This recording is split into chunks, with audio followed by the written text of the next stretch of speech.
Gênesis capítulo de número 13, versículo de número 1. E subiu, pois, Abrão do Egito para a banda do sul, ele e sua mulher, e tudo o que tinha, e com ele Ló. E ia Abrão muito rico em gado, e em prata, e em ouro, e fez as suas jornadas do sul até Betel, até o lugar onde ao princípio estivera a sua tenda, entre Betel e Ai, até o lugar do altar que dantes ali tinha feito, e Abrão invocou ali o nome do Senhor. E também Ló ia com Abrão, e tinha rebanhos e vacas e tendas, e não tinha capacidade a terra para poderem habitar juntos, porque as suas fazendas eram muitas, de maneira que não podiam habitar juntas. Agora você dá um salto e vá até o versículo de número 14 do capítulo 13. Gênesis 13, 14, aonde diz assim a palavra do Senhor. E disse o Senhor a Abrão, depois que Ló se apartou dele: levanta agora os teus olhos e olha, desde o lugar aonde estás para a banda do norte e do sul, e do oriente e do ocidente, porque toda esta terra que vês, te hei de dar a ti e a tua semente para sempre. E farei a tua semente como o pó da terra, de maneira que se alguém puder contar o pó da terra, também poderá contar a sua semente. Levanta-te e percorre essa terra no seu comprimento, na sua largura, porque a ti a darei. Amém? Só até aí, podei vos assentar e vamos meditar na palavra do Senhor. Queridos, a figura do patriarca Abraão é uma das figuras assim mais relevantes do Antigo Testamento, porque Deus deu a ele uma chamada muito específica, uma chamada para que ele viesse a vir a ser o patriarca da nação israelita, uma nação a qual Deus ia ali trabalhar nela, para que através dela o mundo viesse conhecer a salvação que há em Deus. De modo que Abraão ele foi chamado para ser precursor de uma crença monoteísta. Então quando o Senhor fala para Abraão: Abraão, sai da tua terra, da tua parentela, e vá para o lugar que eu te mostrarei. A Bíblia diz que Abraão ele saiu da sua terra, só que ele levou consigo o seu sobrinho Ló e o seu pai Terá. A Bíblia diz que Abraão ele habitou em Harã até que Terá seu pai morresse. E havendo Terá seu pai morrido, a Bíblia diz que ele desce em direção ao sul e vai percorrer o território dos cananeus, o território ali daqueles que habitavam na terra que o Senhor um dia lhes daria. A peregrinação de Abraão, ela foi basicamente na terra que um dia os seus descendentes haveriam de possuir. A Bíblia vai dizer que naquele momento em que Abraão está fazendo as suas peregrinações, durante a sua jornada, há uma grande fome em Canaã. E Abraão então desce para o Egito para ali habitar. E a Bíblia diz que desceu Abraão para o Egito, e Ló, seu sobrinho, foi com ele. A Bíblia diz que no Egito Deus abençoou a Abraão, abençoou de maneira que ele tinha muito gado, que ele tinha muitas fazendas, que ele tinha muitos servos, que ele tinha uma demanda muito grande da bênção do Senhor, que o fizera enriquecer grandemente durante todo o período em que ele habitara no Egito. Só que a Bíblia vai dizer que a um determinado momento, Abraão ele sai do Egito, e Ló, seu sobrinho, sai com ele também. Só que aí vamos chegar nesse texto em que nós lemos, em que a terra a qual eles habitavam não comportava mais a existência de Abraão e Ló, uma vez que tamanho era os seus gados, seus servos, as suas tendas, que a terra em que eles habitaram ficara pequena. E a Bíblia diz que vai haver contenda entre os pastores de Ló e os pastores de Abraão, por causa dos recursos que a terra supria para eles. E aí que eu quero meditar com você nessa jornada de Abraão, que foi uma jornada onde Abraão precisou aprender que a proposta de Deus fazia com que ele tivesse um entendimento de que aquilo que Deus tinha para ele era para ele. E agora em que Abraão ele sai do Egito, nós lemos ali o texto que ele vai habitar juntamente aonde ele no início havia tido um encontro com o Senhor. Você leu aí exatamente no versículo 4, aonde o lugar do altar que dantes tinha feito Abraão, e ali havia invocado o nome do Senhor. Mais ou menos o que a Bíblia está querendo dizer é o seguinte: Abraão voltou ao seu lugar de origem. Abraão voltou ao lugar aonde ele teve um encontro com o Senhor, aonde o Senhor lhe havia feito a promessa lá no início, quando ele tinha apenas 75 anos de idade. Abraão volta novamente para a terra dos cananeus, e ali ele vai habitar entre Ai e Betel, e ali ele invoca o nome do Senhor que lhe aparecera lá no início, e lhe fizera a promessa.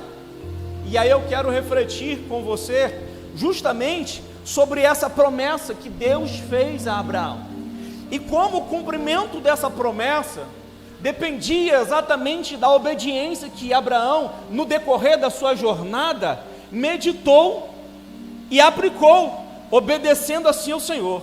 Se você puder voltar os seus olhos ao versículo 1 do capítulo 12, aí de Gênesis, eu gostaria que você meditasse comigo esse texto inicial que diz assim: ora, o Senhor disse a Abrão: sai da tua terra e da tua parentela e da casa do teu pai, e vai para a terra que eu te mostrarei, e far-te-ei uma grande nação, e abençoar-te-ei, e engrandecerei o teu nome, e tu serás uma bênção, e abençoarei os que te abençoarem, amaldiçoarei os que te amaldiçoarem, e em ti serão benditas todas as famílias da terra. Ele dá 4 ordens e 7 promessas. Vamos contar? Diz aí: sai da tua terra, 1, sai do meio da tua parentela, 2, sai da casa do teu pai, 3, e vai para a terra que eu te mostrarei, 4 ordens diretas que foram dadas por Deus. E aí o Senhor então, após dar essas 4 ordens, Deus faz 7 promessas, que diz aí o texto: far-te-ei uma grande nação, abençoar-te-ei, engrandecerei o teu nome, tu serás uma bênção, abençoarei os que te abençoarem, amaldiçoarei os que te amaldiçoarem, e em ti serão benditas todas as famílias da terra. Deus dá a Abraão 4 ordens e faz a ele 7 promessas, corrigindo a minha fala inicial. Então, aquilo que Deus exige de Abraão é muito menor do que aquilo que Deus lhe diria que haveria de fazer sobre ele. Isso é, o mandamento que Deus estava exigindo que Abraão cumprisse é muito menor do que as promessas que Deus havia dito que haveria de abençoá-lo. Aquilo que Deus exige de nós é onde eu quero que você comece a refletir comigo. É muito menor daquilo que Deus tem em troca para te abençoar.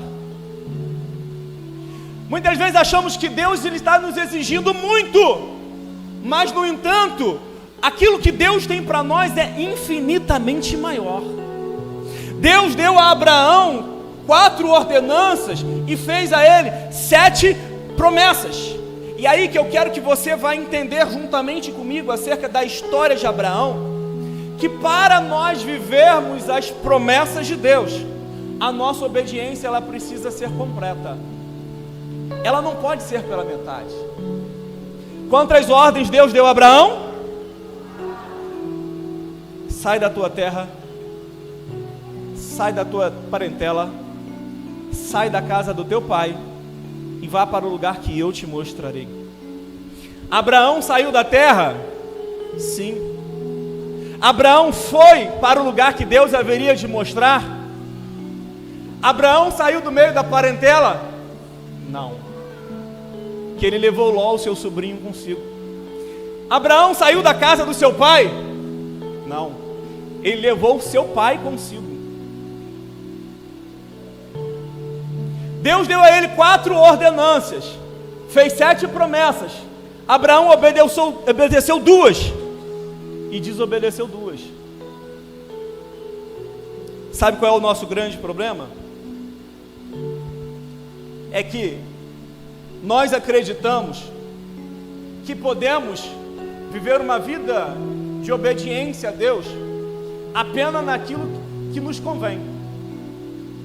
O grande erro do ser humano é achar que ele pode viver uma vida de devoção e obediência a Deus apenas naquilo que o agrada, apenas naquilo que lhe é conveniente, apenas naquilo que o satisfaz. Há pessoas que acreditam que Deus passará a mão sobre a sua cabeça, porque hoje ela está melhor do que no início. Eu quero lhe dizer que Deus, Ele entende o seu ponto de partida na sua caminhada cristã, mas o que Deus não aceita é o seu ponto de estagnação. Deus entende o seu ponto de partida, mas Ele não aceita um ponto de estagnação na sua vida. O problema é que nós começamos na caminhada cristã e já evoluímos muita coisa, não somos mais aquilo que éramos, mas no entanto, o grande problema é quando nós paramos no caminho, quando nós deixamos de obedecer a Deus, deixamos de evoluir na nossa vida cristã, no nosso relacionamento com o Senhor, na nossa renúncia do pecado, no nosso abandono das coisas que devem ficar para trás. O problema é que quando nós nos estagnamos no nosso relacionamento com Deus e não evoluímos mais, nós começamos a entrar num processo de retrocesso. Abraão, ele obedeceu parte das ordens do Senhor, e isso foi o suficiente para ele entrar num quadro de retrocesso na sua vida de obediência ao Senhor. Você vai ver que Deus falou que abençoaria ele, dando-lhe um descendente através de Sara, sua mulher. No decorrer do caminho, ele possuiu a Agar, a concubina de Sara, e teve com ela um filho bastardo chamado Ismael. Nós vamos ver que Deus falou o seguinte: olha, Abraão, eu vou te abençoar, eu vou engrandecer o seu nome, eu vou entrar em defesa ao seu favor, eu vou abençoar os que te abençoarem, e eu vou amaldiçoar os que te amaldiçoarem. Abraão tinha garantia de que Deus haveria de velar sobre ele e protegê-lo, mas quando ele desce para o Egito para fugir da fome de Canaã, ele chega lá e diante dos homens que estavam no Egito, ele fez um combinado com Sara. Sara, você é uma mulher bonita, os egípcios vão olhar para você e vão querer me matar por amor a ti. Vamos fazer um combinado aqui? Vamos dizer para todo mundo que você não é minha esposa, que você é apenas a minha irmã, e assim por amor a ti, eles vão cuidar bem de mim. Olha o que Abraão propôs à sua esposa. Olha, da porta para dentro do Egito, eu e você não somos mais marido e mulher, somos apenas irmãos, e assim os egípcios vão me abençoar por amor a ti. O fato de Abraão não ter obedecido a Deus completamente fez com que ele vivesse uma vida espiritual ainda tacanha, ainda aquém daquilo que Deus tinha para ele. Deus precisava trabalhar a fé de Abraão para que ele viesse a ser o precursor de uma fé em Deus e ser chamado de pai da fé, como ele é chamado até os dias de hoje. Sabe? Deus, Ele sabe do nosso ponto de partida, mas Ele nunca vai admitir a nossa estagnação espiritual. E às vezes eu olho para algumas pessoas que elas estão na fé, na caminhada já faz alguns anos.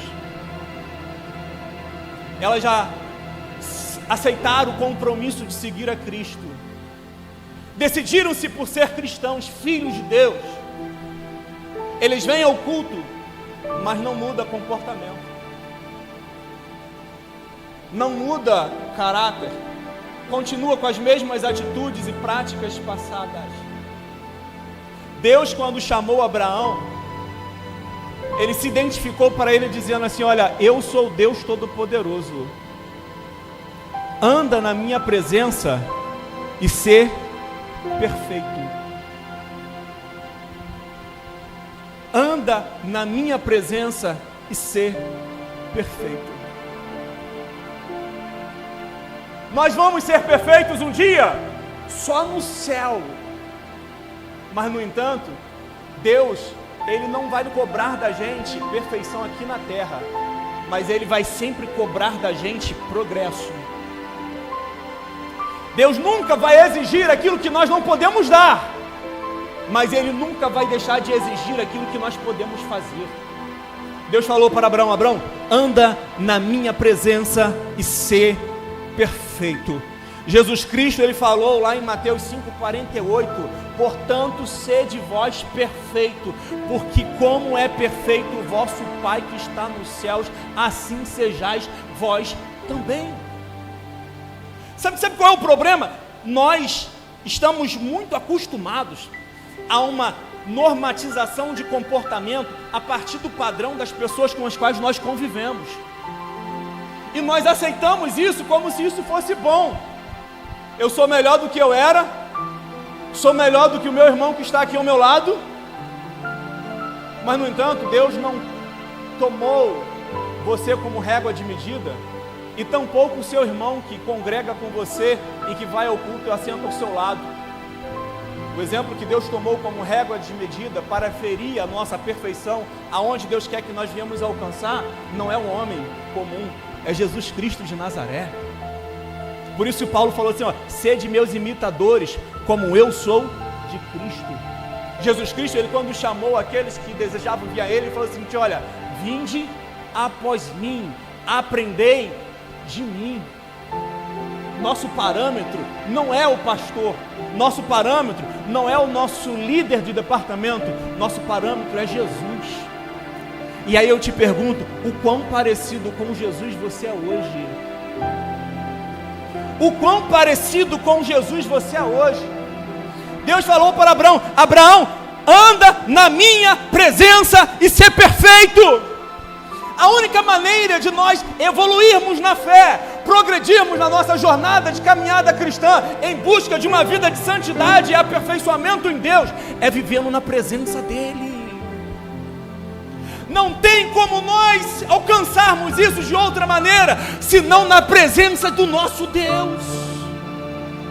E aí eu pergunto a você, como que é a sua vida de busca da presença do Senhor? Será que você tem buscado a presença do Senhor como você deveria buscar? Ou será que você ainda está muito aquém da onde você imaginaria que você já poderia estar, porque a sua vida de busca, ela é mínima? Deus falou para Abraão: anda na minha presença e ser perfeito. Abraão, na sua caminhada com Deus, andando na presença de Deus, ele vai aprender que quando a obediência ao Senhor, ela é completa, ela gera em nós senso de prioridade. Abraão, ele não tinha ainda esse senso, tanto é que quando o Senhor pediu a ele que sacrificasse Isaque, ele foi ali colocado à prova, para ser testado, não porque Deus não soubesse do resultado, mas porque Deus queria provar o coração de Abraão. Deus queria que Abraão tivesse o entendimento de qual a posição que Deus ocupava na sua vida. Por isso ele disse: Abraão, suba ao Monte Moriá e lá sacrifica o seu único filho. Abraão, ele teve que pegar o seu filho, fazer um caminho de vários dias até chegar ao monte onde Deus o havia designado. E quando ele vai subindo ao monte, o menino Isaque, ele olha para o seu pai e fala assim: pai, aqui está o fogo, aqui está a lenha, aqui está o cutelo, mas aonde está o cordeiro do sacrifício? E Abraão diz assim: Deus proverá. Porque ele sabia que ele tinha que fazer para mostrar para Deus qual o lugar que Deus agora estava ocupando na sua vida.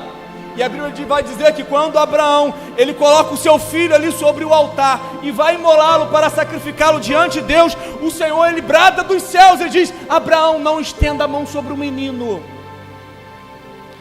não faças nada com ele, portanto agora eu sei que temes a Deus, porque não negastes o teu único filho. Na nossa caminhada cristã, na nossa vida com Deus, nós precisamos ter um exato entendimento de qual lugar que Deus ocupa no nosso coração.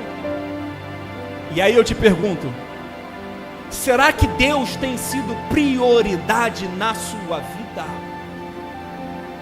Será que Deus, se Deus requeresse de você que um sacrifício, um teste de sua fé, aonde os seus desejos mais íntimos, aonde o seu sonho de consumo, aonde as suas maiores conquistas fossem colocadas à prova, você estaria disposto a abrir mão para mostrar para Deus que você serve Ele, independente daquilo que Ele faz ou tenha feito, mas por quem Ele é e representa na sua vida? Abraão, ele provou para Deus que uma vida de obediência, ela precisa ser provada através das nossas prioridades. E aí eu faço uma pergunta introspectiva para você: qual lugar que Deus tem habitado no seu coração? E eu quero que você leve isso para a sua reflexão. Qual lugar que Deus tem habitado no seu coração? Porque se Deus é prioridade, o culto a Ele é prioridade. Se Deus é prioridade, a sua palavra se torna prioridade. Se Deus é prioridade, a nossa adoração a Ele se torna prioridade. Se Deus é prioridade, todas as demais coisas, elas são proporcionalmente ocupadas num espaço na nossa vida, aonde Deus está à frente delas, em primeiro lugar. Na caminhada que Abraão vai fazer com Deus, ele vai ter um entendimento de que as alianças com que ele anda precisam ser muito bem escolhidas. Eu quero que você entenda isso comigo. Deus fez uma promessa a Abraão, e Ló foi beneficiado dessa promessa. Deus fez a promessa a Abraão. Foi a Abraão que Deus apareceu e disse: Abraão, sai da tua terra, sai da meio da tua parentela, sai da casa do teu pai e vai para o lugar que eu te mostrarei. Ló foi com ele, porque Abraão tinha uma aliança com o seu sobrinho, porque o pai dele havia falecido e ele ia adotar ali talvez como um filho, assumindo uma responsabilidade paternalista sobre o seu sobrinho Ló. E então Ló vai com Abraão, e Ló é beneficiado com aquilo que Deus estava fazendo na vida de Abraão.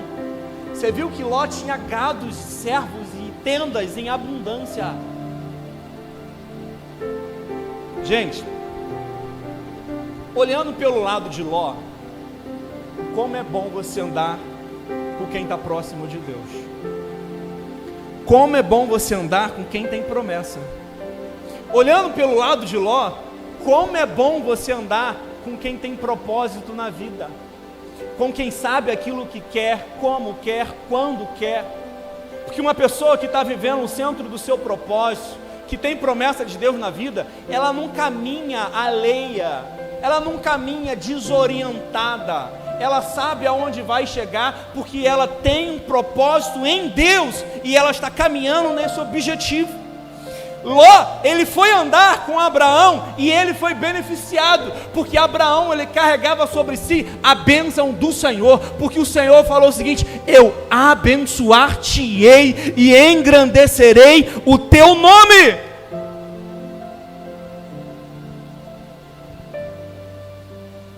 Uma pessoa que está vivendo uma promessa de Deus, aonde ela chega, a bênção do Senhor chega junto.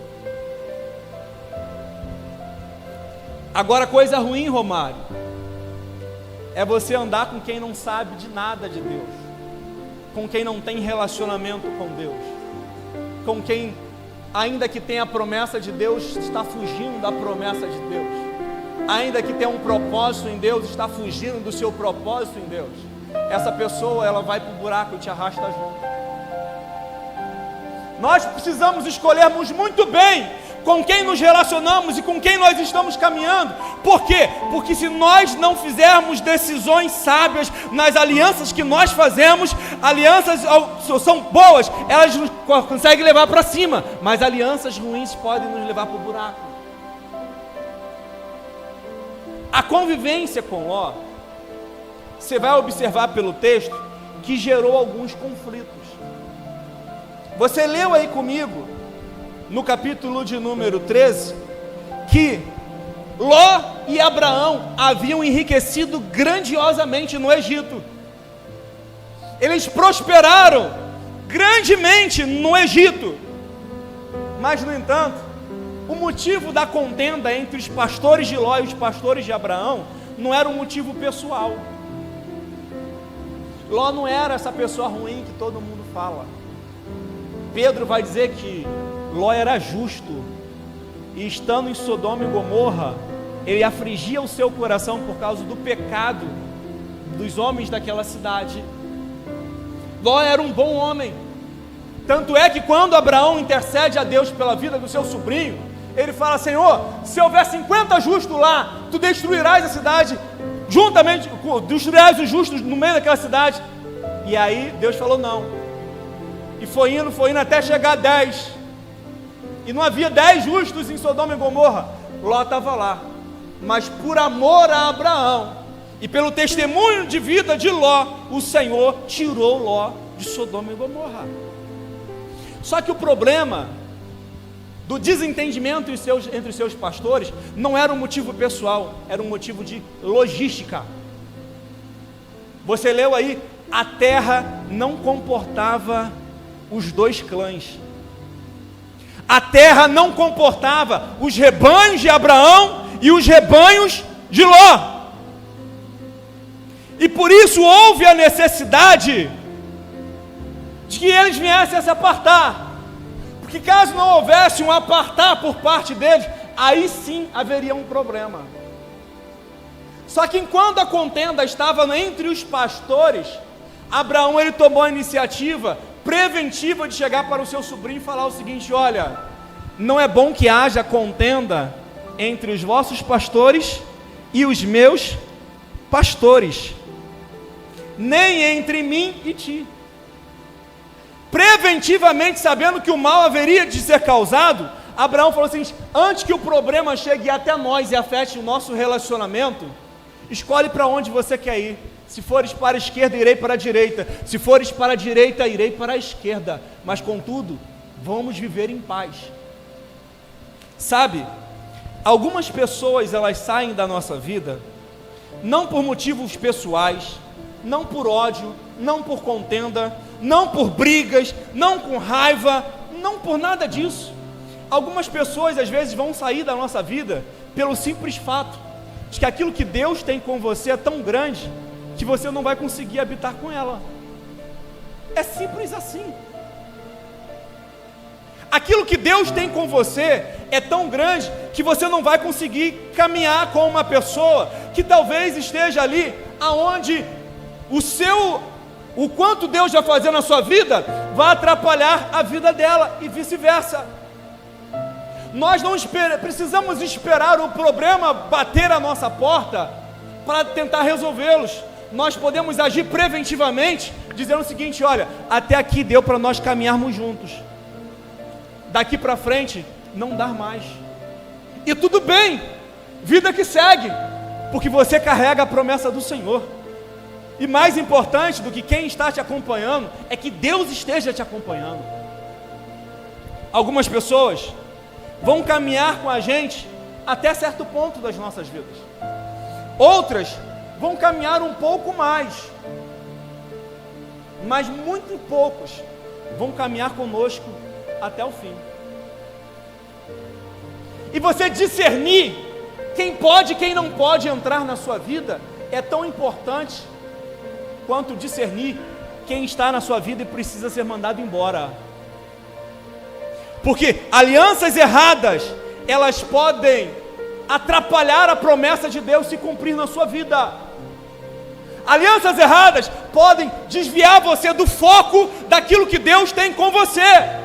Alianças erradas podem fazer com que você compre brigas que você não tinha necessidade de lutar. Foi por causa de uma aliança errada que Josué fez com os gibeonitas que ele teve que pelejar contra os cananeus numa guerra que não era dele. Mas porque não orou, mas porque não buscou orientação de Deus, mas porque não vigiou, não teve discernimento espiritual para entender que os gibeonitas, eles estavam armando contra ele, para estar caminhando com eles ao seu lado. Josué fez uma aliança com o inimigo, e a partir de então assumiu um compromisso com quem não deveria estar comprometido. Eu poderia falar de diversas pessoas na Bíblia que quebraram a cara simplesmente porque não oraram da hora de deixar alguém entrar na vida delas, que acharam que fazendo uma determinada aliança ia trazer algum tipo de benefício, e no entanto, trouxe perturbação, trouxe lutas, trouxe discórdias, trouxe contendas, trouxe decepções, trouxe traições, trouxe um monte de coisas ruins, com as quais a pessoa teve que lidar, sendo que não precisaria lidar, se ela soubesse escolher melhor quem deixasse entrar na sua vida. Catuca o irmão do seu lado e diga para ele: cuidado com quem você faz aliança.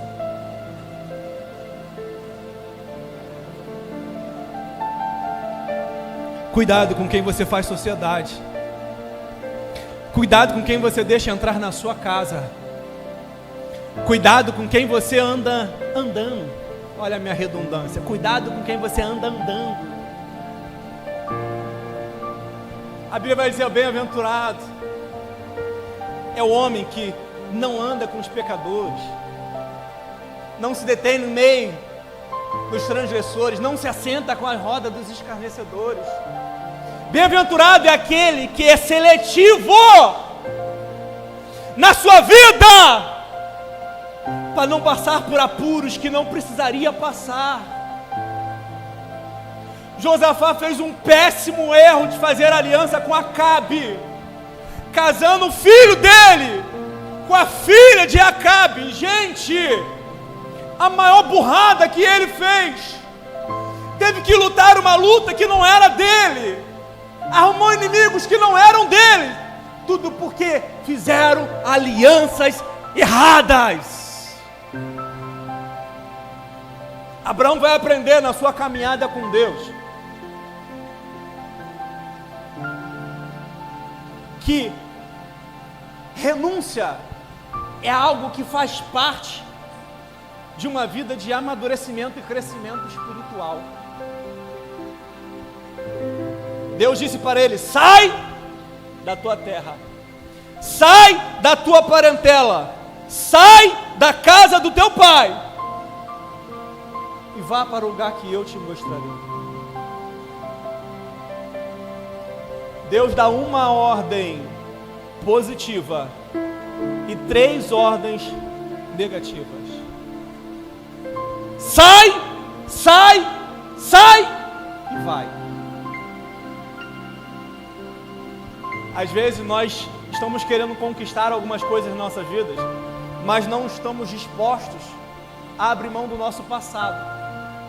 Não estamos dispostos a abrir mão de laços que nos prendem, laços que são âncoras na nossa vida, que nos impedem de avançar, laços que causam perturbação na nossa vida e que nos impedem de evoluir, de progredir. Quantas não são as pessoas que tiveram a sua vida espiritual, sua vida profissional, sua vida ministerial estagnada, porque não foram capazes de fazer renúncia de um passado,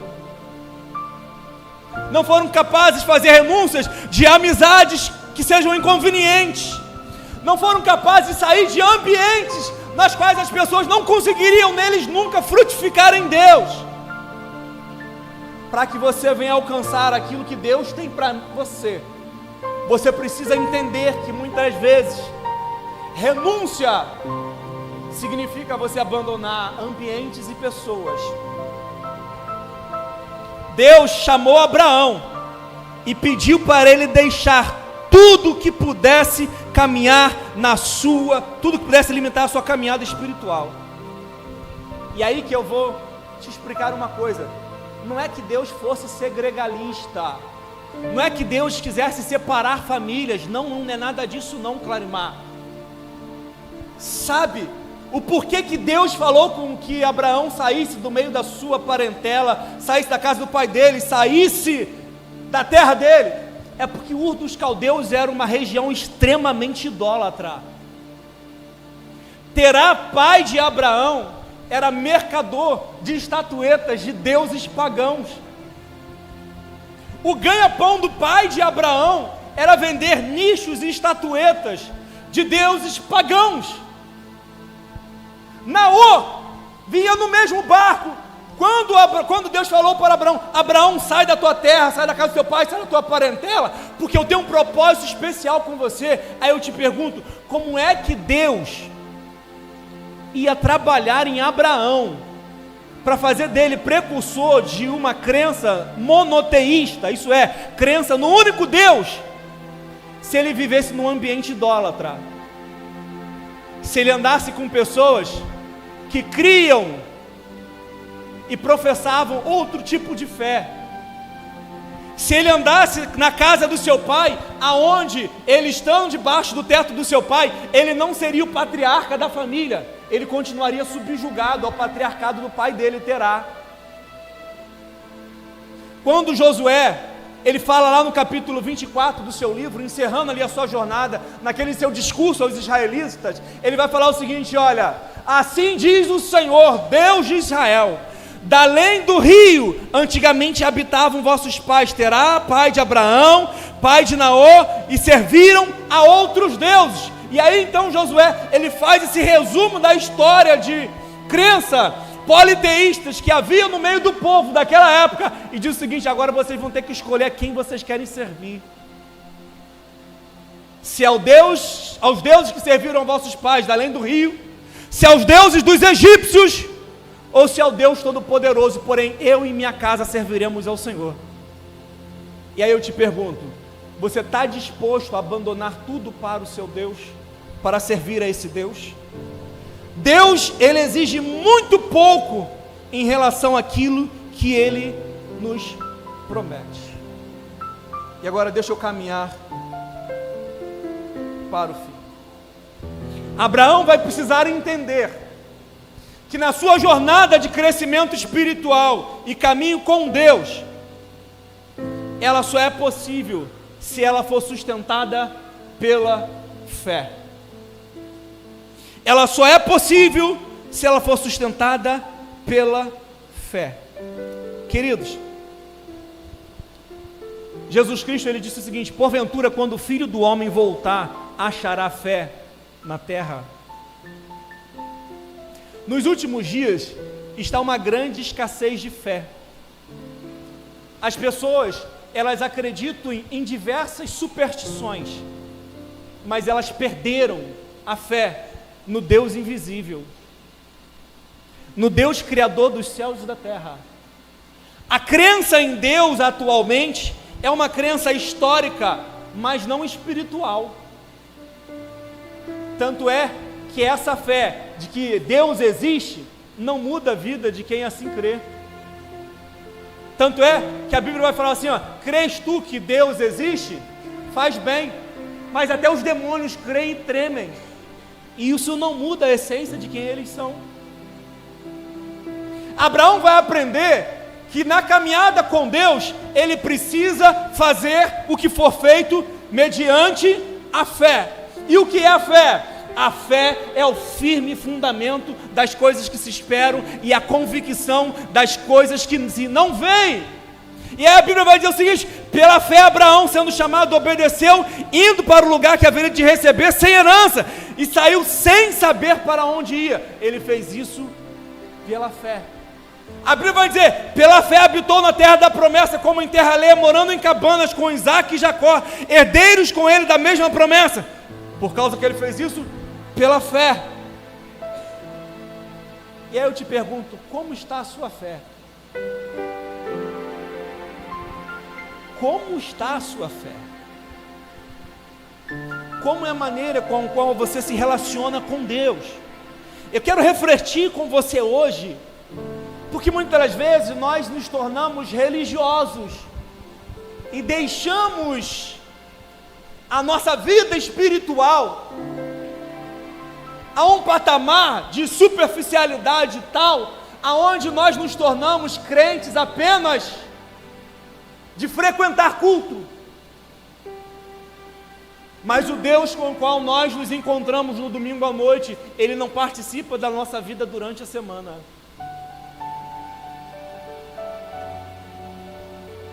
Porque nós acreditamos que só encontramos Deus no domingo à noite. Mas durante a semana, Deus ele não faz parte da nossa vida. Eu quero lhe dizer que no domingo à noite, você não vem para encontrar Deus. No domingo à noite, você vem com Deus para aqui junto aos seus irmãos poder adorá-lo. Deixa eu caminhar aqui. Para nós entendermos e vivermos a promessa de Deus, nós precisamos ampliar a nossa visão. Diga comigo, visão são os olhos da fé. Visão são os olhos da fé. A Bíblia vai dizer que visto que nós andamos por fé e não por vista. Você vai ver que o texto que nós lemos diz que depois que Ló se apartou de Abraão, o Senhor falou novamente com ele e disse: ergue os olhos e vê. Toda a terra aonde enxergar os seus olhos, eu te darei por herança. Eu quero lhe dizer nessa noite algo muito importante. Abraão precisou erguer os olhos aos céus para entender, muito além do natural, qual era o plano de Deus para a sua vida, que era um plano sobrenatural. A fé, que é enxergada através da visão espiritual, ela nos dá a noção da grandeza daquilo que Deus deseja fazer para a nossa vida. Quer ver um exemplo disso? Deus encontrou Abraão desanimado na tenda, refletindo sobre a promessa que não chegava de ter um filho. Abraão olhava para o toldo sobre a sua cabeça e para o chão debaixo do seu tapete, e ele ficava tentando imaginar como seria o cumprimento da promessa que Deus lhe havia feito. Deus encontra Abraão e fala o seguinte: Abraão, sai da sua tenda, vem cá para fora, Abraão, e olha para o céu, e conta as estrelas se pode, porque assim como não se pode contar as estrelas do céu, e nem os grãos da terra, não se poderá contar a sua descendência. Quando você olha de dentro da sua tenda, você só vê aquilo que você é capaz de conquistar. Mas quando você olha para o céu, você vê aquilo que Deus pode fazer. A tenda é até onde as suas mãos permitem alcançar, mas o céu é uma mera demonstração daquilo que o poder de Deus pode fazer na nossa vida. Rafael, nós precisamos aprender a ampliar a nossa visão para conseguirmos enxergar a totalidade daquilo que Deus pode fazer nas nossas vidas. E a Bíblia diz que Deus pode fazer infinitamente mais do que tudo aquilo que pedimos ou pensamos, pelo seu poder que em nós opera. Precisamos ampliar a visão, porque a visão ela determina os nossos limites de alcance.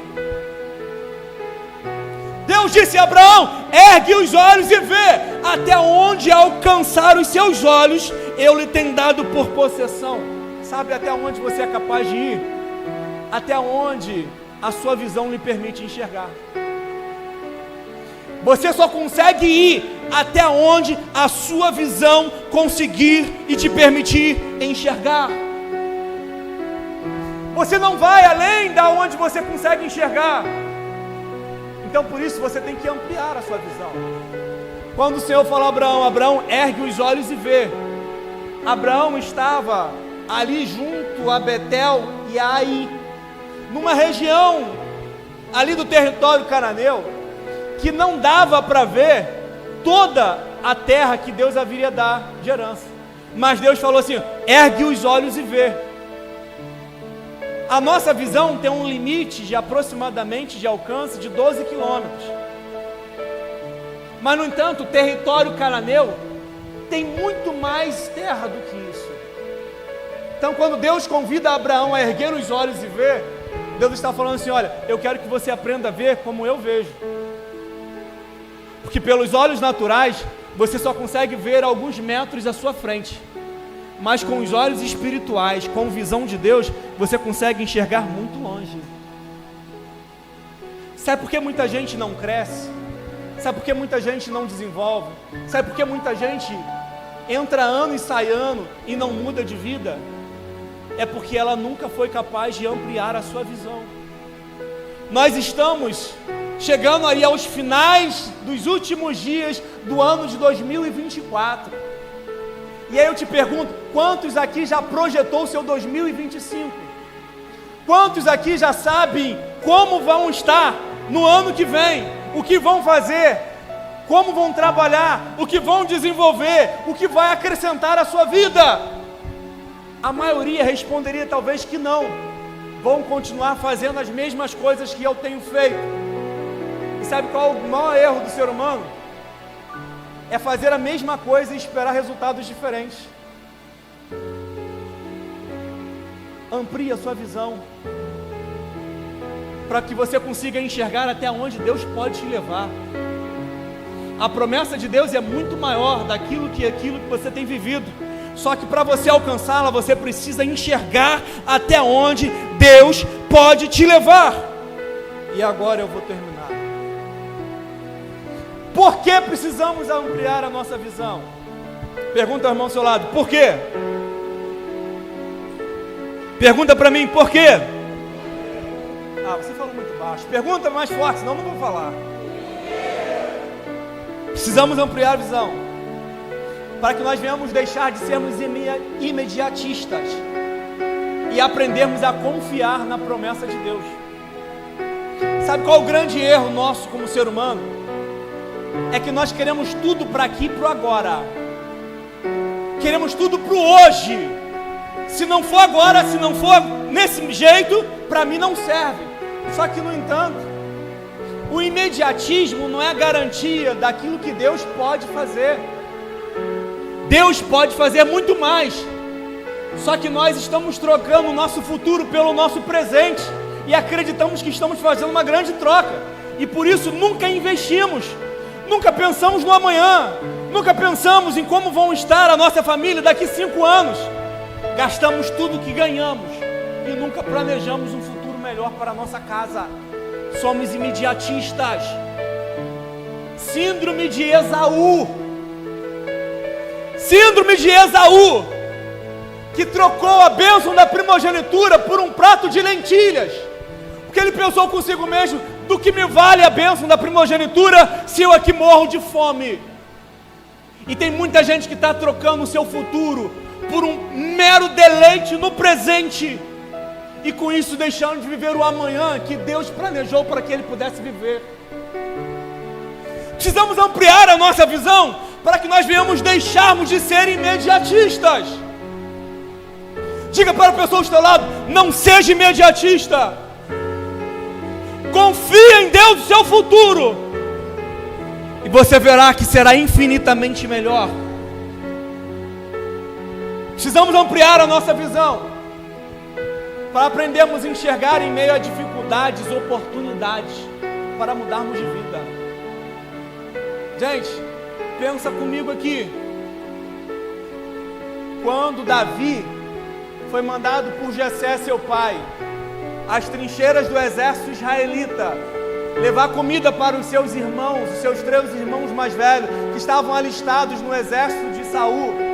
E quando ele chegou lá, tinha um gigante afrontando o exército israelita, já há 40 dias, e ninguém se posicionava para pelejar contra ele. o nome dele, Golias. Quando Davi ia chegando, o gigante ia chegando também e blasfemou contra Deus, vilipendiou a moral dos homens do exército de Saul, e todos se acovardavam.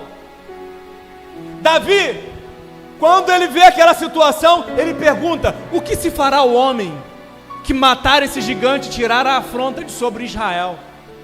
E alguém falou para ele: olha, a casa dele vai ser isenta de impostos, vai ganhar muito ouro e muita prata, e ainda vai se tornar genro do rei Saul, vai casar com a filha do rei. Davi, quando olhou aquela situação, aonde todo mundo via dificuldade, ele falou o seguinte: ó, deixa comigo, que eu vou acabar com esse gigante, vai ser hoje. Ele viu oportunidade, aonde as pessoas estavam enxergando dificuldade. Ah, mas ele é grande, não tem como vencer. Não, ele é grande, não tem como eu errar a pedrada. O problema do pessimista é que ele vê em toda oportunidade uma dificuldade. O otimista, ele vê em toda dificuldade uma oportunidade. As pessoas que transformam a vida dos outros, as pessoas que fazem algo grande, são as pessoas que pegaram dificuldades e transformaram em oportunidades para fazer aquilo que estão fazendo até hoje, e isso garantindo o sucesso e o sustento das suas casas. Eles olham a dificuldade e enxergam nelas uma oportunidade. Davi, ele viu na afronta de Golias uma oportunidade para mudar de vida, e ele desceu para pelejar. Mas sabe qual é o problema? É que sair da nossa zona de conforto e ousar em meio à dificuldade requer coragem. E a zona de conforto é um lugar que nos proporciona uma sensação de segurança tão grande que a maioria de nós não está disposto a sair. E aí acabamos que entra ano e sai ano e não vivemos o propósito de Deus para as nossas vidas. Precisamos ampliar a nossa visão para enxergarmos a evolução do crescimento, à medida que o amadurecimento vai acontecendo nas nossas vidas. Moisés falou para o povo: olha, quando entrares para possuir a terra que o Senhor teu Deus te dá, pouco a pouco desapossará o cananeu, para que não se multiplique os animais da terra, e assim venha ameaçar vocês. Ou seja, haverá progresso. Diga comigo: progresso. Progresso faz parte do processo para se viver o propósito. Respeite o processo, aprenda com o progresso, para que você possa crescer e amadurecer.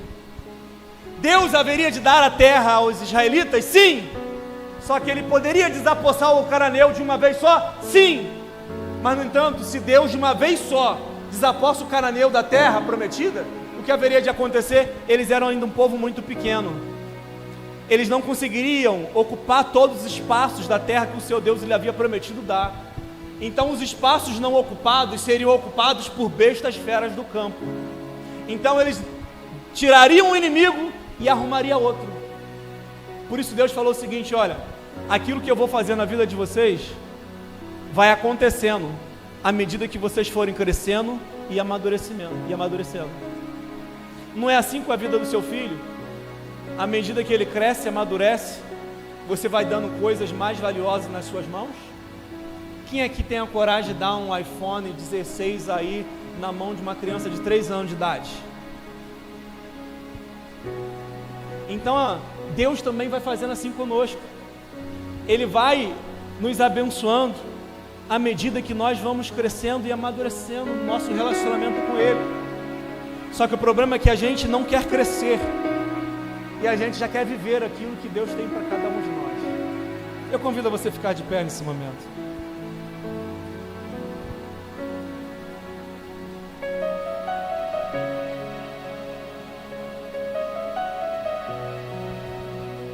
Eu convido o grupo de louvor a subir aqui à tribuna. Na semana passada, o nosso pastor pregou aqui: o ano ainda não acabou. O ano ainda não acabou. Se o ano ainda não acabou, significa que 2024, muita coisa ainda pode acontecer. 2024, você ainda pelo menos pode projetar 2025. Porque a menos que você faça algo diferente, o seu 2025 vai ser igual ao 2024, ou pior. Mas a partir do momento que você assume um compromisso com a sua vida, de tomar as rédeas e a direção da sua carruagem a qual você tem conduzido, eu posso te garantir, Deus pode fazer coisas grandiosas na sua vida. Amplie a sua visão, para que você possa viver as promessas de Deus para você. Obedeça completamente ao Senhor, para que o Senhor possa cumprir tudo aquilo que Ele te prometeu. Respeite o processo e viva o propósito que Deus tem para você. E eu posso te garantir, você vai ver milagres acontecendo. Vamos nesse momento estar louvando ao Senhor. E logo após, nós gostaríamos de estar orando juntamente com toda a igreja.